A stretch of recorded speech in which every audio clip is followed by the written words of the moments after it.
mai încoace, mă, bobiți, când te vezi. Uite cine fost, zi în continuare. Și deodată, BUM! O vrăjitoare. Taci că te bade te stric.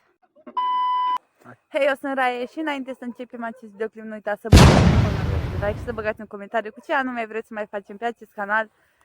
Nu uitați de un follow pe conturile noastre de Instagram, le aveți pe ecran sau jos în descriere și da, haideți să trecem la vlog. Înainte să începem, nu uitați să vă abonați la acest canal și să apăsați pe acel clopoțel pentru a primi notificări de fiecare dată când postez și da, hai să trecem la prima poveste. O să spun ca și cum mi s-ar fi întâmplat mie, dar nu e așa. Am citit-o de pe internet. Deci, după o seară lungă de uitat la seriale și filme horror, încă nu m-a luat frică, așa că am mers în baie să spun de 3 ori Fred Știi aia, nu? Da. Când apare o din aia așa în baie. Am văzut că nu se întâmplă nimic, așa că am mers în cameră și m-am pus în pat. Înainte să mă pun să mă culc, am aprins lampa din cameră pentru a avea un pic de lumină. Știi că lumina alungă spiritele rele. Așa. Așa.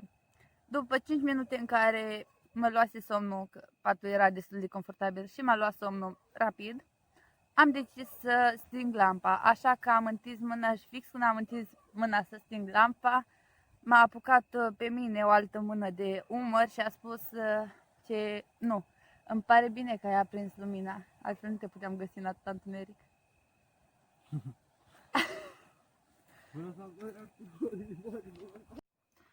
După 2 ore, după ce am fost îngropată de vie, în sfârșit am auzit pe cineva care încerca să mă dezgroape. Dar entuziasmul meu s-a dus repede când am auzit că sunetele nu veneau de sus, ci de sub mine.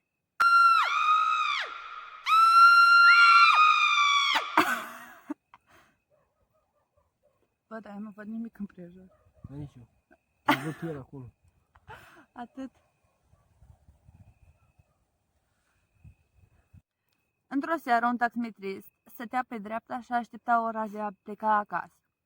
O femeie foarte bătrână vine la el și întreabă, liber?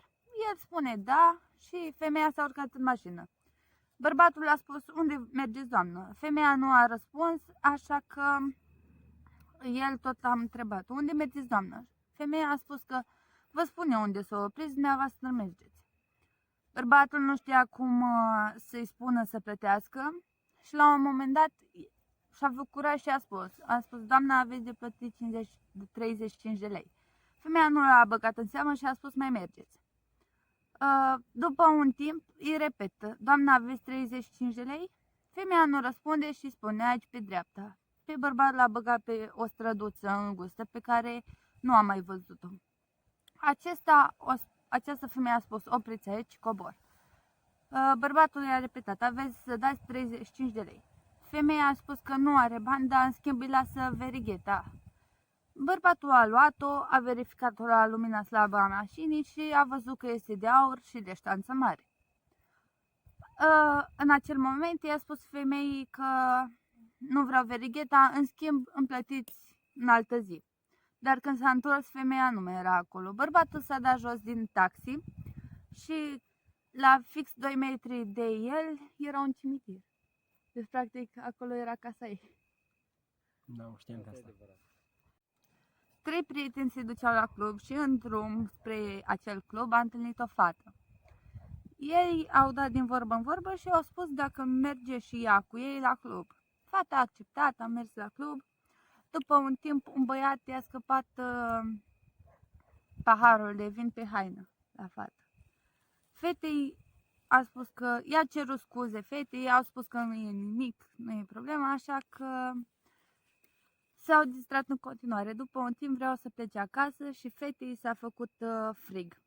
Unul dintre băieți i-a dat jacheta lui și a condus-o până acasă. A doua zi acel băiat s-a întors la fata acasă pentru a lua jacheta. Când a sunat la ușă, i-a deschis o femeie mai în vârstă și băiatul le-a spus, am venit la fata dumneavoastră pentru că i-am dat jacheta, am fost o seară în club și s-a făcut frig. Și a spus femeia, sper că glumiți, că fiica mea e moartă de 3 ani de zile. Adică, nu, doamnă, n-aș glumi, n-aș glumi cu așa ceva și i-a spus din nou ce s-a întâmplat. femeia a spus să meargă cu ea la cimitir să-i arate că fata ei e moartă. Când a ajuns acolo la cimitir, pe crucea mormântului a văzut geaca și când au dezgropat-o avea Pata Pata. de vin. pe ea. Uite că vrea și el să spună o poveste. Ia, Erau într-o seară 3 prieteni și poate ăsta de... s-au decis să meargă într-o pădure să o viziteze. Au mers eu ce au mers, au dat de o poieniță, au mai mers ce au mai mers, au văzut o fată atât de frumoasă și s-au apropiat de ea, ușor, ușor, și deodată, BUM! O vrăjitoare.